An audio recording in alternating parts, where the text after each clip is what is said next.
This is a principle which operates on multiple levels. Hello, everyone. This is Dwight Woods, the Jeet Kune Rebel. Welcome to the I Love Jeet Kune broadcast number 307. This is the one about the need for accurate speech in JKD. As you're logging in, if you'd be kind enough to say where you're logging in from, hit the like button and feel free to continue doing so throughout the broadcast. If you're catching the simulcast over on the YouTube, please be sure to like, subscribe, and hit the notification bell as well. But of course, the best thing you can do is to share this video and spread the word about the I Love Jeet Kune broadcasts. Let me just do a quick check and make sure that people are here and that they can hear me. Okay, Bucky Barreto is on the YouTube, Norman Taylor and James Bishop. Okay, you guys, you guys are the fortunate few who have 3 p.m. on a Friday off, huh? Okay, so yeah, let's do this first. So JKD, because of the lack of standardization in some areas, it presents quite the challenge for its practitioners and even its mere adherents, simply because said lack of standardization imposes on people a need for, I call it, consistent policing of thought, word, and deed in order to accurately acquit yourself if you choose to enter into the fray. And by the fray, I mean discussion about JKD areas. So, as Carl Douglas so melodiously warbled, 50 years ago, everybody was indeed kung fu fighting. So while over the years, let's say the brightness of Bruce Lee's star may have diminished, but it's still one of what I call the most illuminating bodies in the martial art celestial landscape, right? I'm being flowery in my language, right? I say all that because to this day, there are still a lot of unknowns about Bruce Lee.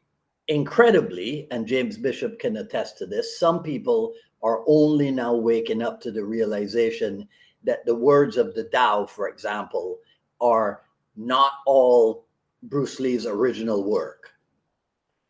There's also the question of the facts surrounding Bruce Lee's personal life, and definitely the facts surrounding Bruce Lee's time, Bruce Lee's life as a martial arts instructor. Now, had Bruce Lee lived, he'd be turning 84 this year. There are still probably just a handful, like a few people still alive who received actual instruction at the literal hands of Bruce Lee. And so we are able to hear firsthand accounts from them. And while it would behoove them to be as accurate as possible in their storytelling, the fact of the matter is that so much JKD talk is all about people's opinions about JKD things and people's opinions about JKD people. So that brings me to the ultimate point of today's broadcast. The most accurate speech in which you can participate is an honest accounting of what you yourself have discovered on your JKD journey. You know, the whole honestly expressing oneself affair. Remember that? So always remember that Bruce Lee was among the first, if not the very first, in the field of martial arts instruction to prioritize the individual student's experience over the group experience. By that, I mean anybody who was part of a martial arts class, group class in the 60s or 70s or whatever. Obviously, that person is on a personal development path, yes. But that's not what would have been emphasized in the classroom back then. So I can tell you empirically that what was more important back then was doing things in a particular way and looking a particular way, essentially looking like everybody else, so that the style was being trained and the style was being learned. That was not at all the Jeet Kune Do approach. So my final caution to you is, if you're going to talk about JKD, talk about what you're doing. Talk about what you're learning. Talk about what you're discovering. Talk about what you're developing. Okay? Now, coincidentally, this broadcast, I had to postpone it from Wednesday because of some stuff that came up. But I had already picked the topic and I had already done an outline of it. But then what happened was my fellow moderator, Kerry Lutz, here on I Love Jeet Kune Do, he put up a post with the famous words, absorb what is useful, discard what is useless, and add what is uniquely your own. I think that was it. Let me see if I have a let me see if I have do I have a let me see if I have a screenshot of it. Give me 1 second. I should have looked for this earlier. Let me see if I have it. I don't. But that led to the whole discussion about where that actually comes from and what have you, right? And so here's what ended up. Okay. So I put this up. One, to show that there's more to it than just the whole phrasing doesn't start to absorb what is useful, right? The phrasing is the truth is different for each individual in this style. Research your own experience, absorb what is useful, not adapt or whatever, reject what is useless, not discard, and add what is specifically your own. So I showed how the origin source is from the words of Mao Zedong. However, I think when you read the original Mao words, they're a little bit different.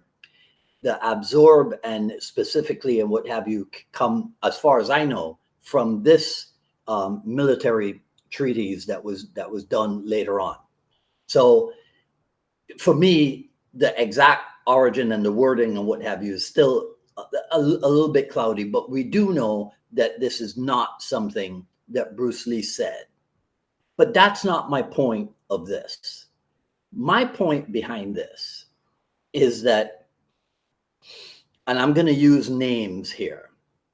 Some of you on I Love Jeet Kune Do know that when Anthony Casey first came on board, he and I were not the best of friends. We're still not the best of friends, but my point is that when he came on board, he pretty much came on board with the bashing of Dan and Asano, and you know that's not something that I, among others, I'm going to stand for. But he made a joke about my post that the print was too small. So I put up the image by itself, right? I enlarged it. I don't even know if it really helped it. My point is this. That went from me trying to help out somebody with whom I was not at all friendly in the beginning, but I'm trying to help him out because I am able to identify that he has a sincere, even if you consider it misguided, he does have a sincere interest in Jeet Kune Do. And to me, that's what's important. But what that post grew into, if you look at the comments of it, and I'm not big into the censorship. I believe if somebody puts up something and then you guys start to go back and forth at each other, I'll leave it up there so that everybody sees for themselves who's who, what's what, who behaves which way, who talks to and about whom in what manner. And then everybody will be on the same page in terms of knowing what's what and who's who. So I don't believe in the censorship part, but I am totally dismayed and totally disappointed because we get on here all the time and ask people to be civil to each other and ask people to desist from the ad hominem attacks and what have you. And some of you guys don't seem to have any interest whatsoever in playing that role. It's like, you're this, no, you're that, no, you're this. Why? Why? Now, as if that wasn't bad enough. The other thing that happened, and I think this was only 2 days ago or so. So there's another cat, Sifu Basman, and I think he's out of, is it Nigeria? I'm not sure, but it's definitely in Africa somewhere. So Sifu Basman puts up his post, and the picture shows on one side he's posing, on the other side he has the JKD logo, but he has the word Kali under it, and he's got, as you can see, 2 sticks in his hand, right? Okay, so this is a guy who will post videos of himself doing his thing on a regular and consistent basis. So instead of people being more helpful, more encouraging, it's like, oh, well, the logo and the copyright of the logo and this and the next and the lawsuits and the how can he do this and whatever. Now, maybe this is a little bit, maybe this is somewhat personal for me because I used to be a young kid, enthusiastic about martial art practice, in love with Bruce Lee, self-directed, so to speak, in my JKD efforts in the third world. So maybe this is a little bit more personal for me. My point is, the guy puts himself out there on a consistent basis. It's so easy to look at the thing and go, oh, he put Kali and he posed with 2 sticks. And go, my initial comment was, oh no, Basman is afflicted by the Kali is JKD syndrome, as a joke. It can end there. You can comment on this and just go, oh man, not him too, or something. But no, it's got to devolve and degenerate into you this and you that and you the next thing and you the other thing and what have you. Why? Right? I thought that we were all adults in this, but I could be wrong, right? Anyhow, so I just wanted to get those 2 things off my chest. And so I'll end by repeating this. Talk about, if you're going to post, talk about what you're doing, what you're learning, what you're discovering, what you're developing in Jeet Kune. What say you? What do you think about all that? Let me know in the comments below. That's all I got to say about this video. If you like what you heard, comment, rate, subscribe, hit the notification bell. Follow me on Twitter at Dwight Woods and on Instagram at Dwight D. Woods, at paypal.me/UnifiedMA Miami, paypal.me/UnifiedMA Miami. The Jeet Kune Journey Volume 1 is available, the raw but edited version, paypal.me/UnifiedMA Miami. You can also support the show by, I still don't have that bloody thing, right? Anyhow, go to jkdrebel.com, click on the Rebel Gear link, and that's where you'll see stuff like the t-shirts and the coffee mugs and all that merchandise stuff. jkdrebel.com, click on the Rebel Gear link.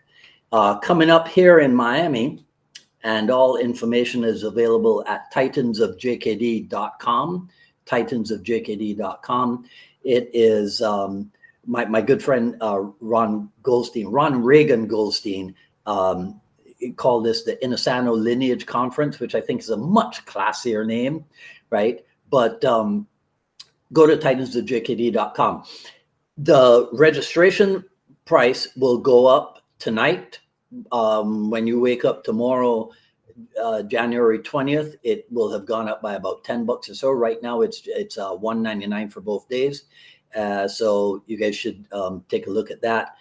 And that is it for today. Coming up at 6 p.m. So in another 3 hours or so, come back and we will do Jeet Kune Dialogues episode with Pete Hetrick.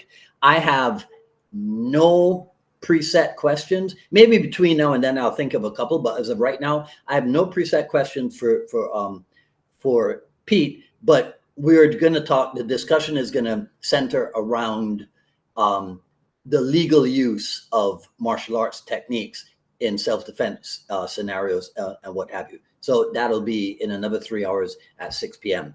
Today's a pastel day, so I went with pretty in pink. Okay, so come back in 3 hours and I'll see you guys. If not, I'll see you next Wednesday for another issue of the I Love Jeet Kune broadcast. Until then, this is Dwight Woods of Jeet Kune Rebels signing off. You guys enjoy the rest of your evening. Talk soon. Take care.